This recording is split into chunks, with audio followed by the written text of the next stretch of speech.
taman kanak-kanak adalah pra sekolah. Dan ketentuan dari Kementerian Pendidikan dan Kebudayaan, calistung adalah kompetensi di SD, bukan di TK.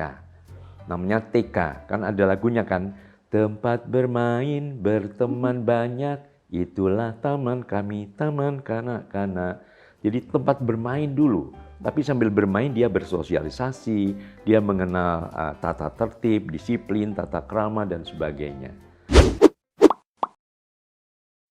Ya, segmen terakhir pembaca Babe bertanya, Kak Seto menjawab. Nah, kita sudah mengumpulkan pertanyaan dari para pembaca Babe. Ada cukup banyak pertanyaan yang masuk, tapi di sini Kak Seto bisa menjawab pertanyaan yang diajukan oleh netizen. Kita hanya memilih beberapa aja ya, karena kalau misalnya ditanyain semua, durasinya nggak cukup.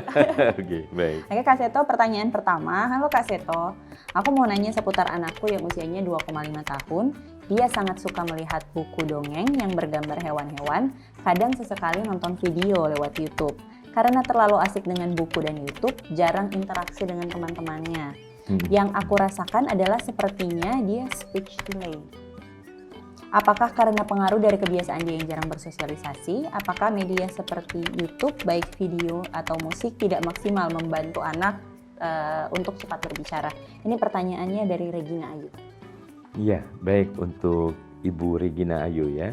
Ya, saya kira sangat penting anak usia 2,5 tahun sudah mulai bergaul lah dengan teman-teman lingkungannya. Artinya lingkungan bisa saudara-saudara, bisa teman-teman kiri kanan, tetangga dan sebagainya. Karena kadang-kadang kemampuan berbicara itu diperoleh melalui cara meniru.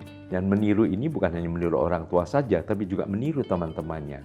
Sehingga perbendaharaan kata-katanya juga lebih luas, cara pengucapannya juga lebih jelas, dan akhirnya anak juga lebih percaya diri karena ada suatu kesempatan untuk saling membandingkan.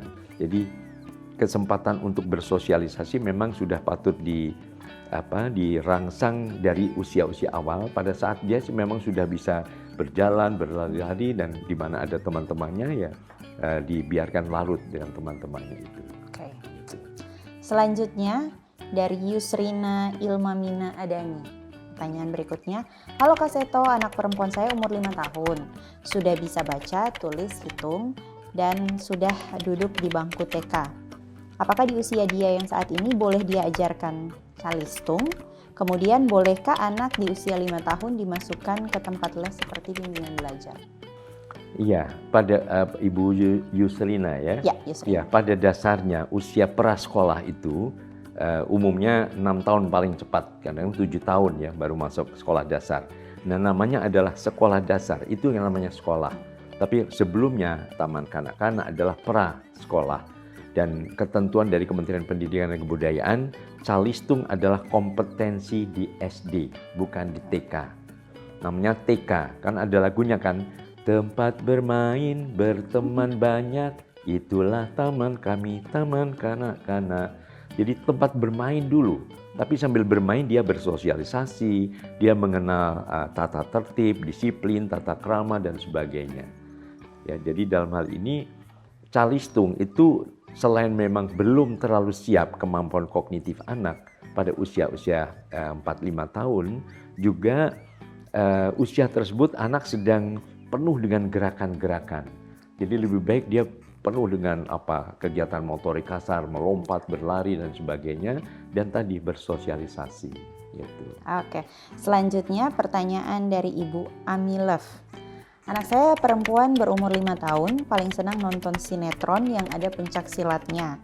Besoknya dia suka menirukan gaya pencak silat di rumah. Alhamdulillah tidak pernah diaplikasikan ke orang lain, hanya sekedar dia mempraktikkan diri sendiri saja. Pertanyaan saya, apakah berbahaya menirukan adegan pencak silat yang ada di TV pada anak umur 5 tahun? Iya, memang perlu ada pendampingan ya, bahwa gerakan-gerakan tertentu boleh saja ya, misalnya dengan melompat, dengan membungkuk dan sebagainya, seolah dengan gerakan menendang, tapi menendang dengan segala keindahan, karena pencak silat ada unsur seninya juga. Nah, kalau itu dikembangkan, itu juga merupakan pelengkap dari kegiatan bermainnya. Karena memang usia 5 tahun memang diperlukan adanya aktivitas motorik yang kasar ya, dengan melompat, seolah memukul dan sebagainya, sebagai bagian dari semacam senam itu saja. Selanjutnya dari Ibu Meka Kawasari.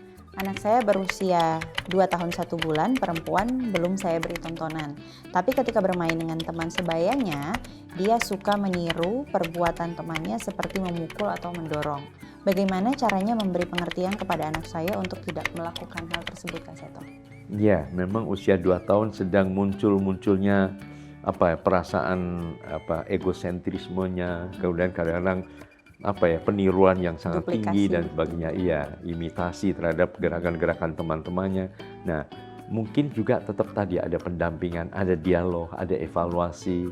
Jadi dengan tenang bisa, sayang kalau itu tidak boleh. Misalnya memukul, menendang atau melempar dan sebagainya. Artinya melempar temannya dan sebagainya. Jadi tetap dikembangkan adanya dialog interaktif yang tetap penuh nilai persahabatan, bukan sekedar dibentak, dimarahi atau disudutkan anak itu, maka anak-anak juga akan mengembangkan hal-hal yang lebih positif. Selanjutnya Ibu Diana Aziz, keponakan aku usia 2 tahunan sudah familiar dengan YouTube.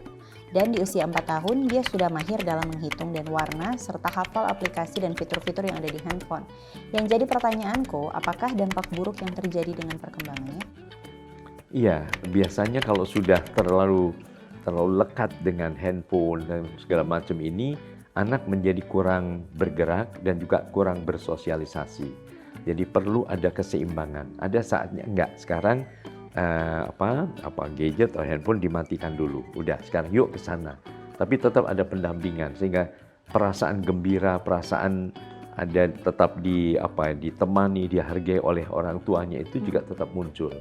Nah, orang tua juga harus berani aktif, lompat-lompat, berlari-larian di taman, dan sebagainya. Sehingga anak-anak ada keseimbangan antara sesuatu yang dilihat melalui tadi teknologi canggih dengan kontak dengan alam dan lingkungan.